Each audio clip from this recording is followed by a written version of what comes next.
Welcome to Dead Man Talking. Tonight's story is from the incredible mind of the Aurora Files from over on Reddit, No Sleep.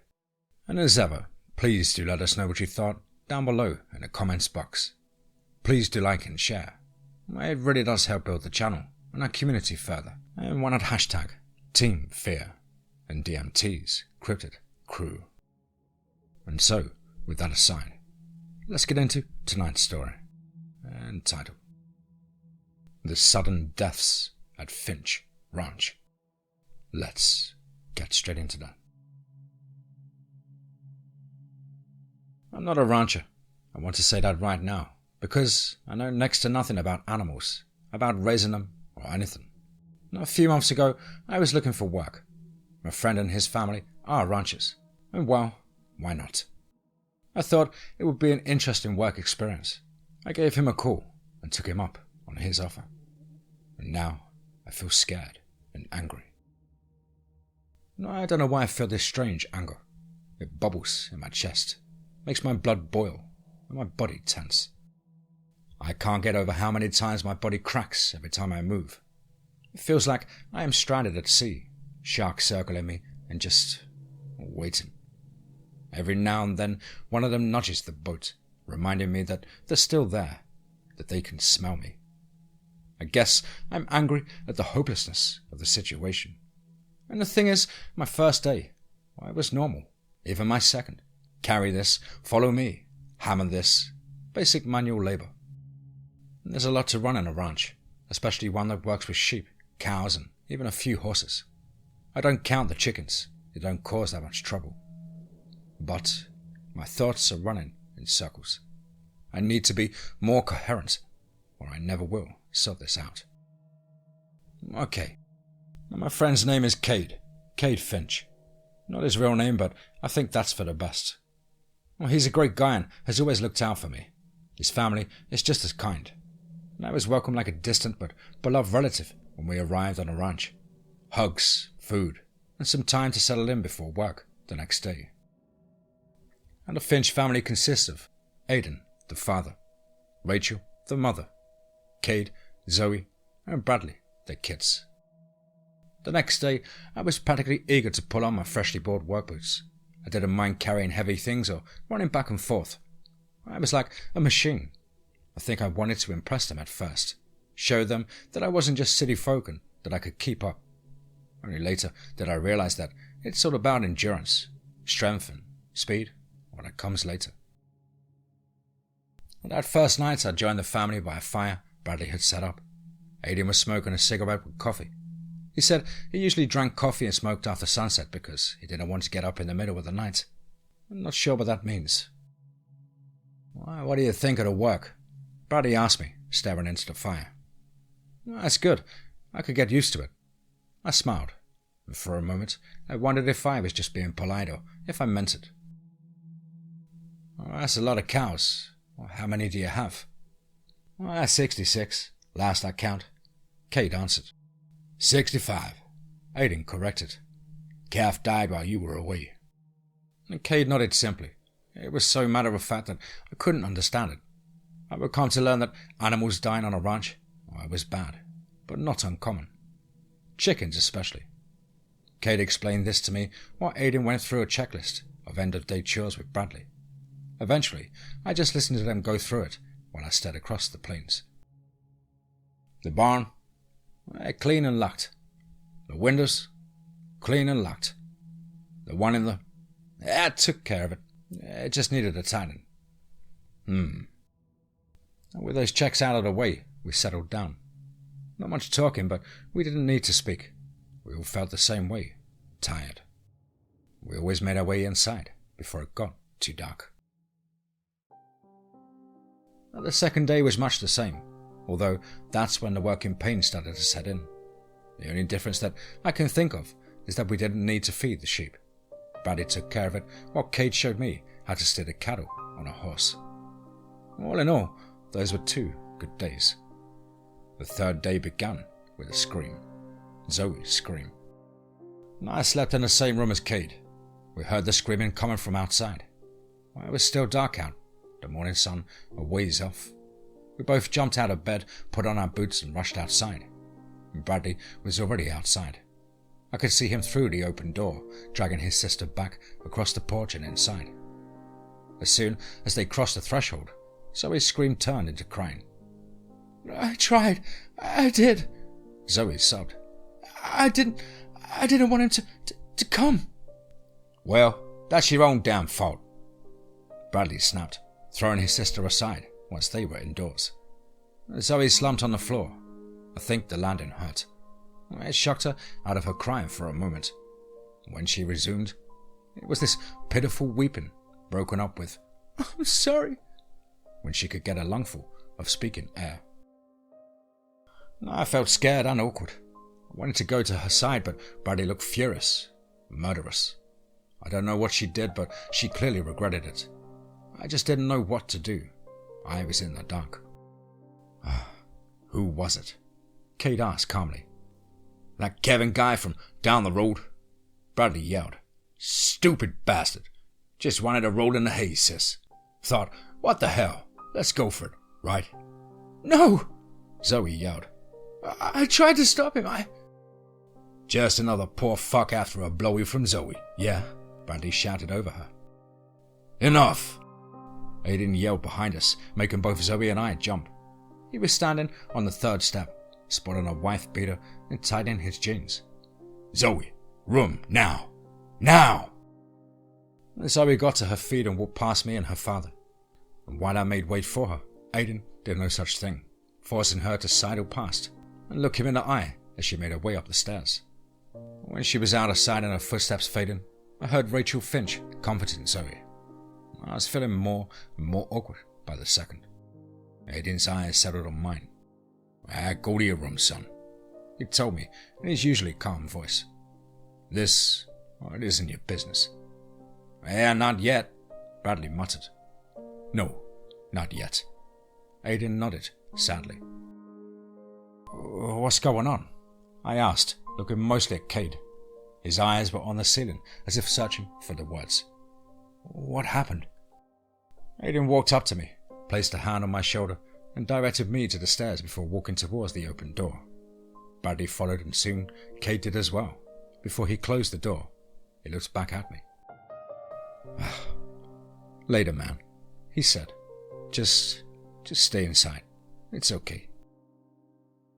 I could tell he was lying, and I had known him long enough, and also had the common sense to know that nothing about the situation was okay. Still, I didn't follow. I went up the stairs, hearing the soft cries of Zoe through the walls as I made my way to my room. The warm, cabin-like interior suddenly felt a lot colder. Did I go to bed? Fall asleep? No. For me, it was a slow burn. A fear seemed to dwell at the back of my mind.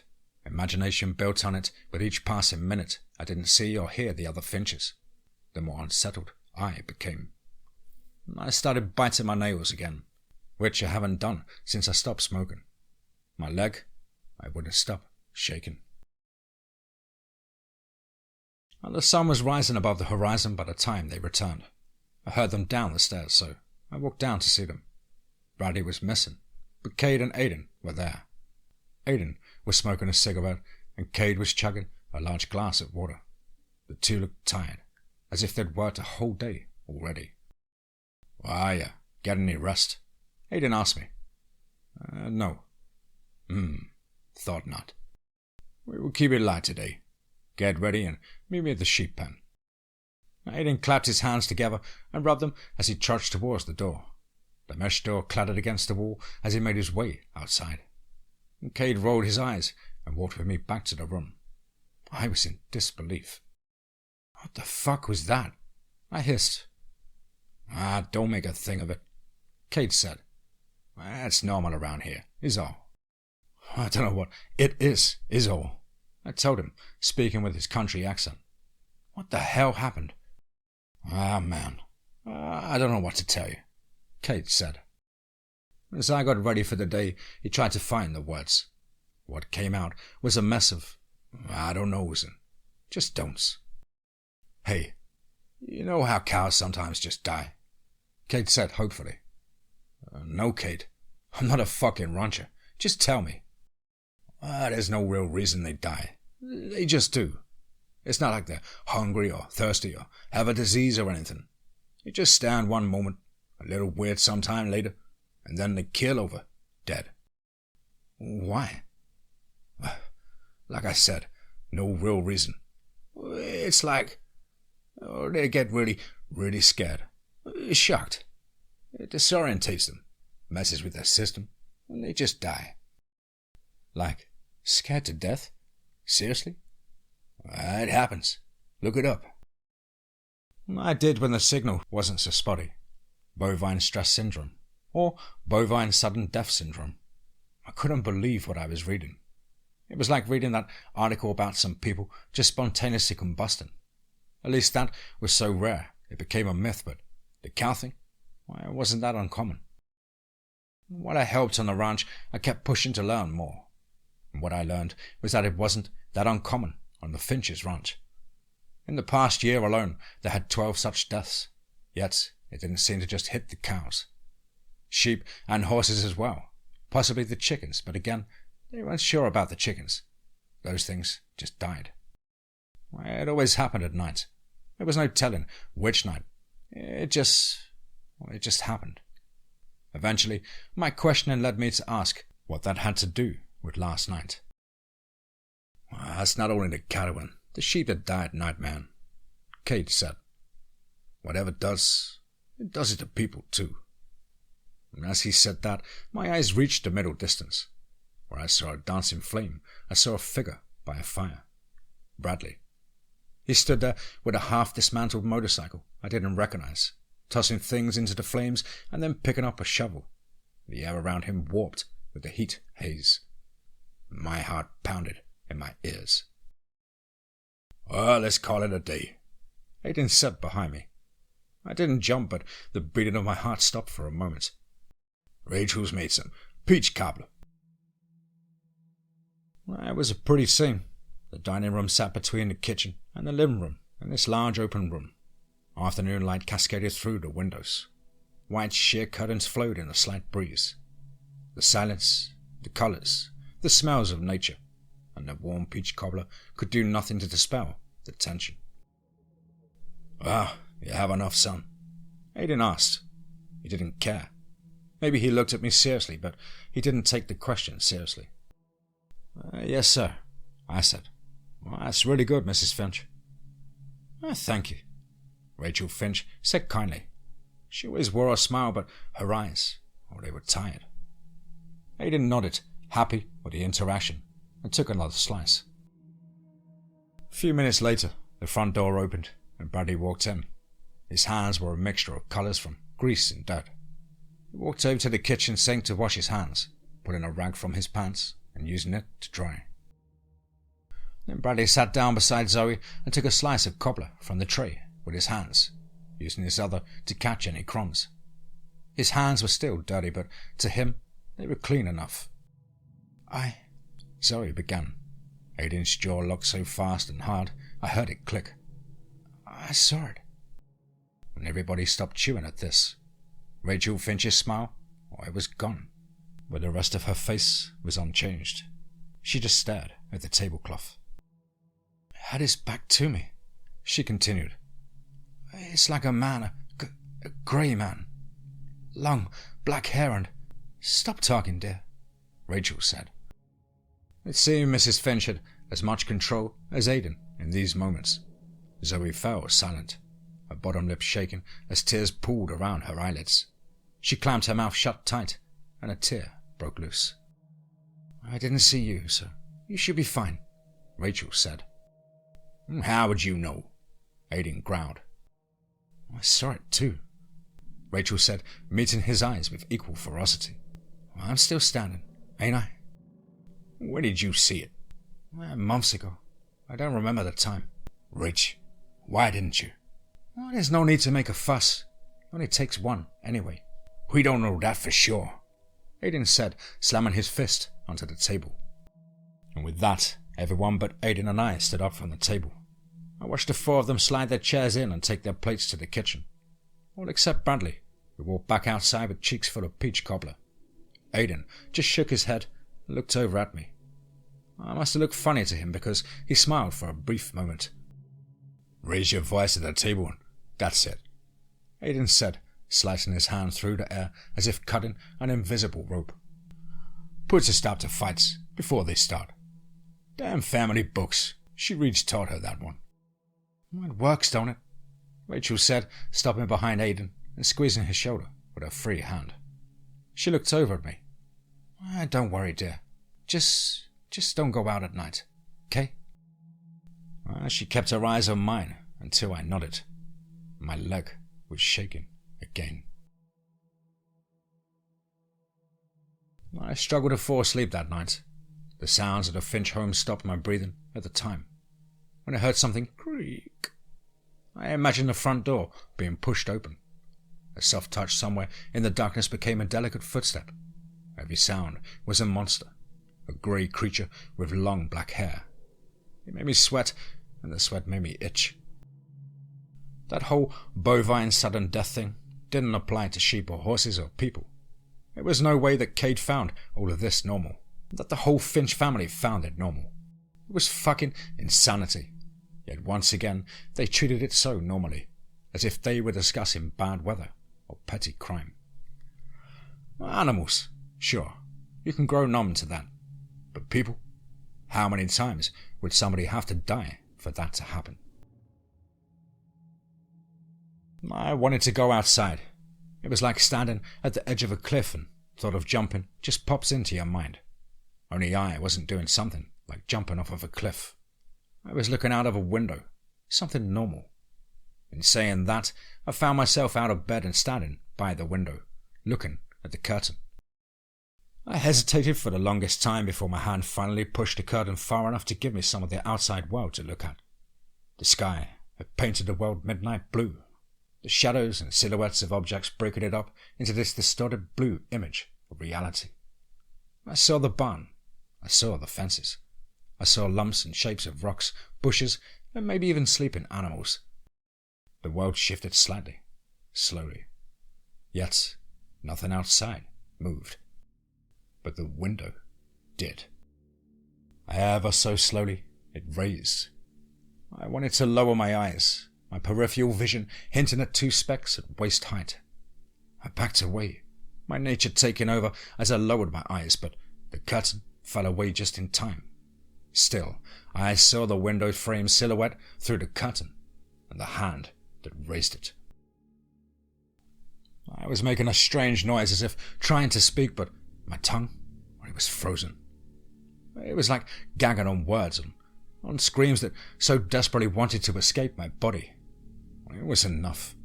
Cade pushed me aside and ran to the window, pushing the curtain against the frame and then pulling it down. And whatever was pushing it open didn't struggle long enough before giving up. What little resistance it put up was beaten by Cade's fear and strength. And with that, Cade raised the curtain just enough to see the lock and put it in place. "Fucking asshole," Cade hissed. It was his turn to check the windows. Cade ran past me again, but this time I ran after. He started checking the windows, and I did the same. I was careful this time.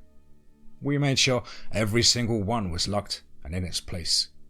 The one in Bradley's room was partially open when we entered. A shouting match began between the two, while I slowly made my way back to my room. I wanted to cry, but I couldn't. I couldn't say a word.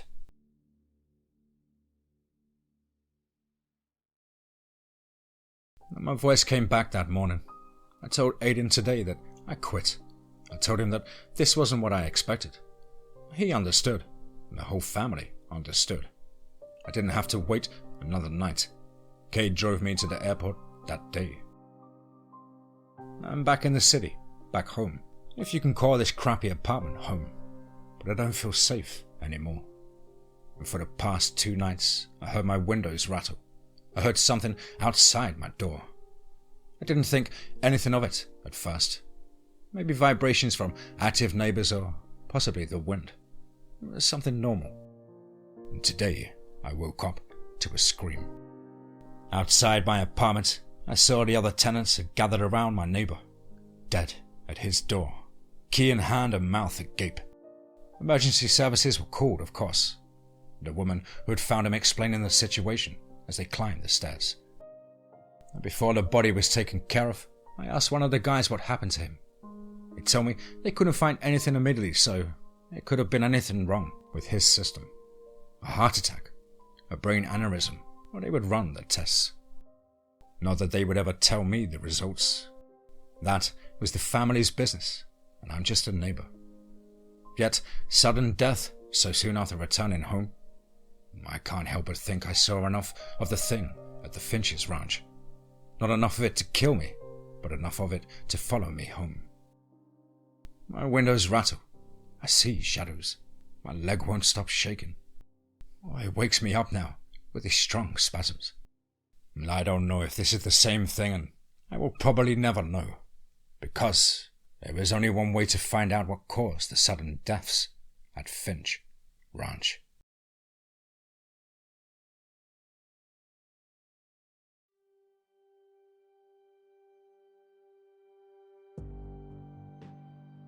Wow. Wow. Suddenly another one. Wow. Absolutely spine-tingling and ferociously chilling story there. A mighty thank you to the incredible author, Matthew Dewey, from over on Reddit, No Sleep. Matthew, I really did enjoy the story very much and look forward to ploughing through your other collection and treating myself to one of your incredible books. Of course, I hope you enjoyed this rendition and can't wait to jump into the next spine-chilling adventure. Well, guys and girls, as ever, you know the drill.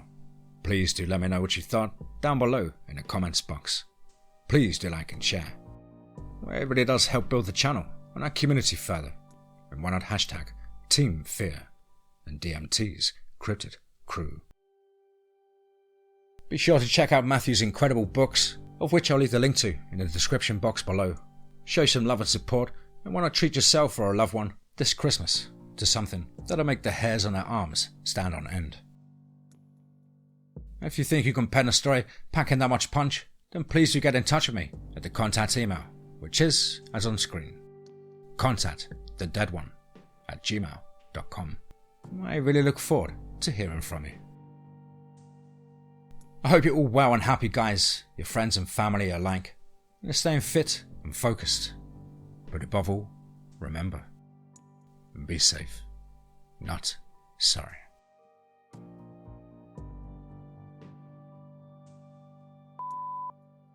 I would come to learn that animals dying on a ranch was bad. I don't know why I feel this strange anger. It bubbles in my chest.